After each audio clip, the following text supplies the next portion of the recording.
जय माँ इंद्राक्षी जय अम्बे। इंद्राक्षी धाम में दर्शकों आप सभी का हम हार्दिक स्वागत करते हैं। आज के दिन जिन जातकों का जन्मदिवस है, मैरिज एनिवर्सरी है, उन सभी को हमारी तरफ से बहुत बहुत शुभकामनाएं। आज हम आपको एक ऐसा मंत्र बताने वाले हैं जो समस्त रोगों के लिए रामबाण साबित हो सकता है। आज के समय में हर व्यक्ति के शरीर में नाना भांति के रोग लगे हुए हैं। शुगर की शिकायत, बीपी की शिकायत, ये तो आम बात बन गई है। उसके अलावा भी नाना भांति के रोग लगते जा रहे हैं। ऊपर से हम लोगों का खान पान, रहन सहन, पर्यावरण, बहुत सारी ऐसी चीज़ें हैं जो नाना भांति के रोग से हम जूझ रहे हैं। एक भगवती का बहुत ही सुंदर मंत्र है। इस मंत्र को जपने से नाना भांति के रोग शांत होते हैं। बस करना क्या होता है, जल के ऊपर इस मंत्र को पढ़ा जाता है, उस जल को पी सकते हैं या अपना मुंह उस जल से धो सकते हैं। बहुत आसान विधि है। आप लोग इसको अपनी कॉपी में, डायरी में ज़रूर नोट कीजिएगा। आइए पहले आज का हम पंचांग देखें। 13 जून सन 2025 दिन शुक्रवार, संवत 2082, आषाढ़ मास, कृष्ण पक्ष, तिथि आज द्वितीया है, नक्षत्र पूर्वाषाढ़ा, राहु काल 10:30 से 12, दिशा सूल पश्चिम दिशा। ईश्वर न करे, भगवती ना करें कि किसी को कोई रोग हो। और देखो, ऐसे ऐसे लोग हैं कि जिनका खान पान छूट गया, रोटी हजम नहीं होती, एक टाइम का भोजन करने लगे। ऐसे ऐसे लोग हैं जो पेट की बीमारियों से हर समय परेशान रहते हैं। कोई गैस्ट्रिक समस्याओं से परेशान रहता है, कोई गले की बीमारी से परेशान रहता है, कोई कानों की समस्याओं से परेशान रहता है, तो कोई दांत की समस्याओं से पीड़ित रहता है, किसी की नस नाड़ियों में वेदना रहती है, किसी के सिर में दर्द रहता है, किसी की नींद नहीं आती और किसी को नींद जाती नहीं। शरीर एक ही है और इसी एक शरीर को रिसर्च करने में डिपार्टमेंट लगे हुए हैं। डॉक्टरों की नाना भांति की पढ़ाई केवल इस एक शरीर के लिए चलती आ रही है और चलती रहेगी। ये साहब डॉक्टर हैं ENT के, ये डॉक्टर हैं पेट के, ये डॉक्टर हैं हार्ट के, ये हैं आई के, है ना। तो देखो ना, एक एक अंग के ऊपर पूरा डिपार्टमेंट बैठ गया है। लेकिन फिर भी हम लोग बीमार हैं और बहुत बीमारियों से हम जूझ रहे हैं। मेडिकल साइंस बहुत मदद करती है। एक तरह से डॉक्टरी विद्या भगवान से कम नहीं है, क्योंकि देखो भैया, कहने की बात होती है, अनेकों उपचार डॉक्टर लोग करते हैं और व्यक्ति स्वस्थ हो जाता है।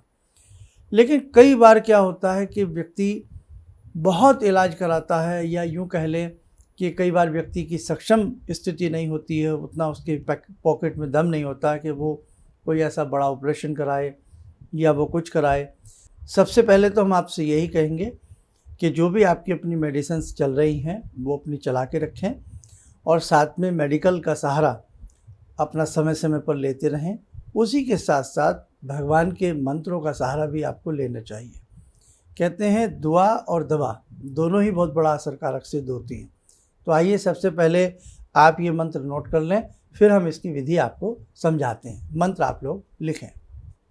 ओम माम भयात सर्वतो रक्ष श्रियम वर्धय सर्वदा, शरीरारोग्यम में देहि देव देव नमो अस्तुते।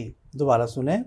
ओम माम भयात सर्वतो रक्ष श्रियम वर्धय वर्धय। शरीर, अब इसको हम देखो संधि विच्छेद करते हैं, शरीर आरोग्यम, शरीर आरोग्यम, लेकिन पढ़ेंगे शरीरारोग्यम में देहि देव देव नमो अस्तुते। तो बस ये मंत्र है। इस मंत्र को कभी क्या करें, जैसे कोई पुण्य काल आता है, कोई ऐसी पुण्य तिथियाँ आती हैं, होली है, दीपावली है, दशहरा है, ग्रहण की समय है, इस मंत्र को एक माला जपें और एक माला से ही इस मंत्र का यज्ञ कर लें, स्वाहा लगा करके। तो ये मंत्र क्या होगा, नमोस्तुते स्वाहा, ऐसे ये मंत्र आपका सिद्ध हो जाएगा। उसके बाद आप स्वयं अपने ऊपर इस मंत्र को देख सकते हैं, या कोई रोगी है तो आप क्या करें, जल, स्वच्छ जल ले लें और उस जल के ऊपर अपना दाहिना हाथ रख करके इस मंत्र को 11 बार पढ़ें। 11 बार पढ़ें या 21 बार पढ़ें, आपकी इच्छा है, लेकिन मिनिमम इसको 11-11 टाइम इसे पढ़ें। उसके बाद उस मंत्र को जो जल है वो जल रोगी को दे दें। रोगी उस जल को पी ले, थोड़ा अपने ऊपर छींटा मार ले, चाहे हल्का सा हाथ में लेकर के छींटा मार ले, और बाकी जल वो पी सकता है, या उस जल से अपना मुंह धो ले। तो हमने देखा है ये मंत्र अनेकों प्रकार के रोगों में शांति देता है। पीड़ादारक जो योग चल रहे होते हैं, पीड़ाकारक, उन रोगों का भी ये मंत्र शमन करता है। अनेकों मंत्र ऐसे हैं भगवती के या देवी देवताओं के मंत्र हैं जो बड़ा ही अचूक प्रकार से कार्य करते हैं। हालांकि इस कली काल में इन सब बातों पर यकीन कर पाना, मन में बहुत सारी दुविधा उत्पन्न होती हैं कि हम इतनी सारी मेडिसिन खा रहे हैं, हम ठीक नहीं हुए, मात्र इन मंत्रों से हम कैसे ठीक हो जाएंगे। तो देखो साहब, ये अपने आप में एक विद्या है, इस विद्या को आप झुठला नहीं सकते। जैसे एक है ध्वनि संगीत थेरेपी। संगीत में हमारे राग हैं, राग यमन हैं, राग दीपक हैं, तो जो अनेक प्रकार के राग शिवरंजनी हैं, अनेकों प्रकार के राग भोपाली हैं, अनेकों प्रकार के जो राग हैं, उन रागों के माध्यम से भी आज मरीजों को स्वस्थ किया जा रहा है। जिन्हें नहीं पता उन्हें आश्चर्य होगा। ऐसे ही राग भैरव हैं। राग भैरव जब बहुत शांति के साथ गाया जाता है तो ज़मीन के ऊपर अनेकों बार ऐसी बातें लोगों ने देखी हैं, आंखों देखी बातें देखी हैं कि भगवान भैरव की मूर्ति अंकुरित हो गई रेत के अंदर से। तो कहने का मतलब यही है कि रागों में, ध्वनि में जो वो जान है, जो वो प्राण है, उसी प्रकार से मंत्रों की जो ध्वनि है वो भी अपना एक विशेष कार्य करती है।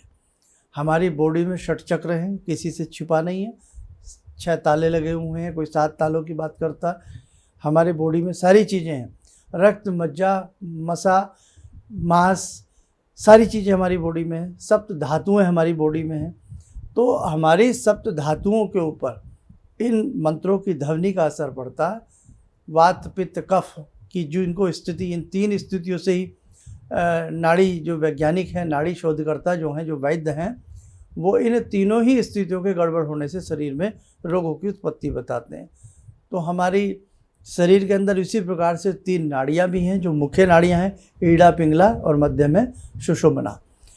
तो सबके ऊपर एक विशेष असर आता है, ध्वनि का असर आता है। सब्जेक्ट और गहरा ना बन जाए, इसलिए मैं आसान शब्दों में अब आपसे बात करता हूँ कि जब इन मंत्रों को पढ़ा जाता है जल के ऊपर, तो जल का घनत्व बढ़ जाता है, और उसके बाद जब उस मंत्र को रोगी अपने चेहरे को प्लाक्षण करता है, धोता है, या छींटे मारता है, या उस जल को थोड़ा चरणार्धक के रूप में पी भी लेता है, तो उसके अंदर वो जल जाता है। मंत्र पूरित जल जाने से उस व्यक्ति को लाभ मिलता है। तो बच्चा हो, बुजुर्ग हो, कोई भी हो, किसी के ऊपर भी इस मंत्र का आप प्रयोग करके देख सकते हैं। लेकिन ये नहीं साहब हम आपको मंत्र पढ़ के देंगे तो हम आपसे 500 रुपया लेंगे, 100 रुपया लेंगे। लाओ कटोरी में जल दे लिया और जल को आपने बुदबुदाया और लाओ 100 रुपया।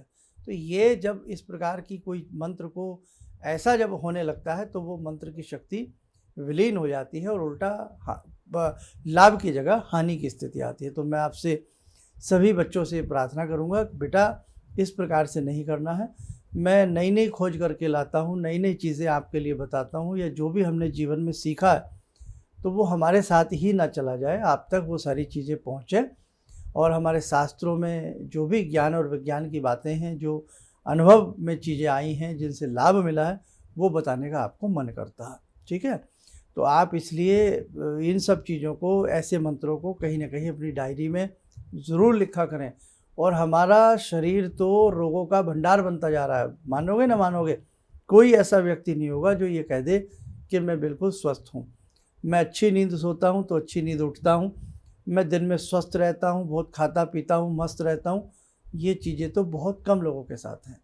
कुछ भी नहीं होगा, बेकार की कोई टेंशन दिमाग में चलने लगेगी, कुछ ना कुछ दिमाग में चलने लगेगा। और मैं आपको ये अवगत करा दूँ, आने वाला समय जिस प्रकार से डे बाय डे अशांति फैलती जा रही है, किस प्रकार से चहुँ और अशांति का वातावरण बनता जा रहा है, व्यक्ति अकेला पड़ता जा रहा है और व्यक्ति दिग्भ्रमित भी हो रहा है, और कहीं ना कहीं अशांति भी व्यक्ति के मन में व्याप्त हो रही है। बहुत सारी ऐसी चीज़ें हैं, आने वाला समय और भी भयावह हमें तो महसूस होता है। इसलिए बेटे अच्छे लोगों से मिलिए, अच्छे स्थानों पर रहिए, अच्छा खाना खाइए, अच्छे से रहिए, अच्छी मंत्र साधना करिए, ताकि जितना भी जीवन हमारे पास है वो सुंदर तरीके से हम लोग अपने बच्चों के साथ व्यतीत कर सकें।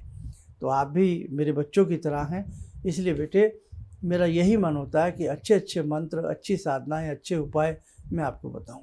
ठीक है, चलिए आप सब लोग अच्छे से रहें। समय हो चला है ध्यान साधना का। ध्यान साधना में जुड़ते हैं जगत जननी भगवती जगदम्बा से। ॐ सिन्दूरारुणविग्रहां त्रिनयनां माणिक्यमूलस्फुरात् स्तारानायकशेखरं स्मितमुखी भापेन वाक्षोरुवां पाणिभ्यामलपूर्णरत्नचषकां रत्नोत्परां बिभ्रति सौम्यां रत्नघटस्थरक्तचरणां ध्यायेत् पराम् अम्बिकां खड्गं चक्रगदेषु चापपरिगान् शूलम्बुशोण्डिं शिरा शङ्खं संदधतीं करे स्त्रीनयनां सर्वाङ्गभूषावृतां नीलास्मद्युतिमास्य पाददशकां सेवे महाकालिकां यामास्तो स्वपितैहरो कमलजो हन्तुं मधुं कैटवम् विद्युद्दामसमप्रभां मृगपते स्कन्दस्थितां भीषणां कन्या विहकरवालखेटविलसा धस्ताविरासेवितां हस्तैश्चक्रगदाशिखेटविशिखां चापं गुणं तर्जनीं विप्राणामलिलात्मिकां शशिधरां दुर्गां त्रिनेत्रां भजे। कवच बना लें, ध्यान करें। भगवती का शुभ आशीष हम सबके ऊपर बरस रहा है।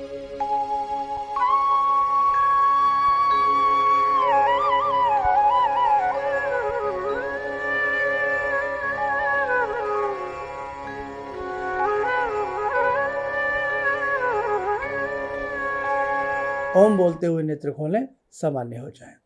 और दूसरी बात, इस मंत्र को आप वैसे भी प्रतिदिन, आप इसे वैसे भी 11 बार अपनी दैनिक पूजन साधना में इस मंत्र को आप पढ़ सकते हैं। उससे भी आपको धीरे धीरे लाभ महसूस होगा। और इंद्राक्षी कवच समस्त रोगों के लिए बड़ा कल्याणकारी होता है। दुर्गा कवच समस्त रोगों के लिए बड़ा ही कल्याणकारी होता है। आप सब लोग स्वस्थ रहें, सुखी रहें। इन्हीं शुभकामनाओं के साथ हम अपनी वाणी को विराम देते हैं। जय जय अम्बे।